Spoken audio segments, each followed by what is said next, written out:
ఉండాలి. ఈ ట్రిప్ కూడా ప్రభు స్పిరిచువల్గా ఉండాలి సార్.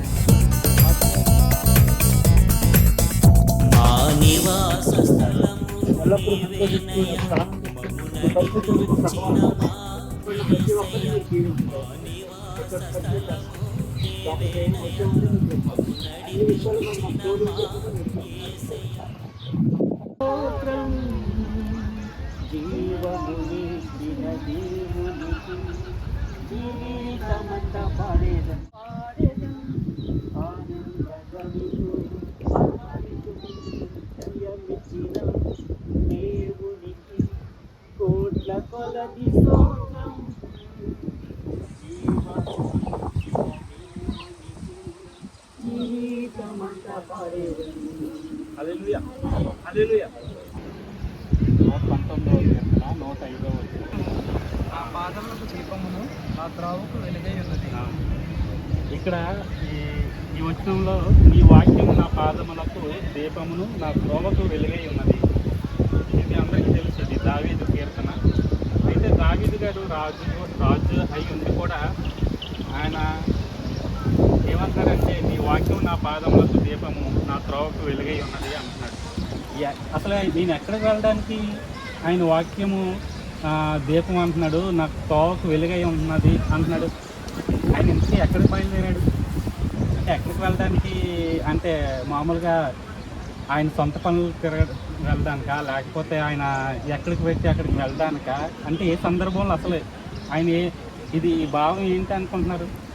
ఈ వచ్చిన మన క్రైస్తవులందరూ ఒక చెక్క మీద ఈ వాక్యాన్ని పెట్టుకొని ఇంటి ముందు పెట్టుకోవడం మీరు అందరూ చూసే ఉంటారు.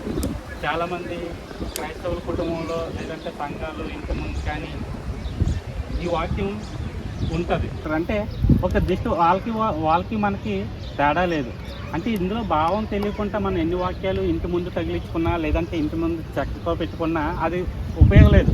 ఎందుకు ఈ దావీదు గారు ఈ వాక్యం నా పాదం దీపం నాకు వెలుగై ఉన్నది అంటున్నాడంటే ఆయన ఎక్కడికి వెళ్తాడంటే ఆయన తెలుసు నన్ను నా స్థితి ఏంటో, నేను ఎక్కడి నుండి వచ్చానో, దేవుడు నన్ను ఏ స్థితిలోంచి దేవుడు నన్ను ఈ రాజుగా పెట్టాడో ఆయన తెలుసు.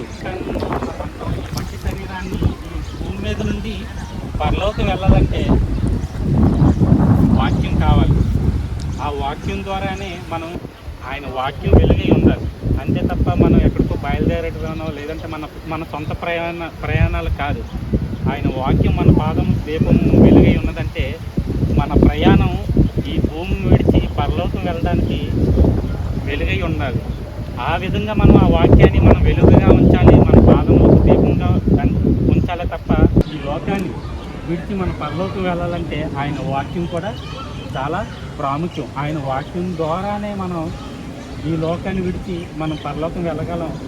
ఎలా వెళ్ళాలో కూడా ఆయన వాక్యం ద్వారానే మనం నేర్చుకోగలం తప్ప ఆయన వాక్యాన్ని ఎప్పుడైతే మన పాదములకు దీపంగా పెట్టుకుంటామో, మన జీవితానికి వెలుగుగా పెట్టుకుంటామో అప్పుడే మనం వెళ్ళవలసిన ప్రదేశం ఏంటో చనిపోయాక మనం గ్రహించగలం, మనం తెలుసుకోగలం. కనుక ఈ కొన్ని మాటలు మీకు అర్థమైంది అనుకుంటున్నాను. ఈ అవకాశం ఇచ్చిన సార్కి మరొకసారి వందనాలు తెలియజేసుకుంటున్నాను. మీ అందరికీ వందనాలు. God bless you. చక్కని మెసేజ్ ఇచ్చారు. మనం నడవాలంటే మన పాదాలకి గోల్డ్ కాదు దీపం ఉండాలి, అదే వాక్యం. మరి your word is the lamp, అది మనం జ్ఞాపకం తెచ్చుకోవాలి. మన హృదయాల్లో ఒక మాట నిలబెట్టుకోవాలి. Your word is a lamp, your word is a lamp. అందరు హృదయాల్లో అందుకుందో అవి నా త్రోవకు కాంతినిస్తాయి. డాక్టర్స్ ఎవరైనా ప్రార్థన చేయండి, లేచి నిల్చొని ప్రార్థన చేయండి.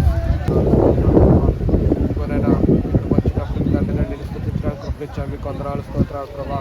నైనా నీకే వందనాలు ప్రభావితమైనా ఈ వాక్యం తండ్రి నాన్న మా పాదాలకు దేవుడు వచ్చిన ప్రతి బిడ్డను బట్టి మీకు వందనాలు స్తోత్రాలు ప్రభా.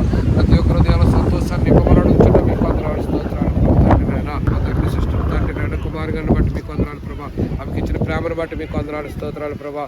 మా మధ్య నుండి నేను మీ వెలుగుతో నింపిని మీ కుటుంబం భద్రపడతారు. నేర్చుకున్నాం నడుచున్నాం తండ్రి.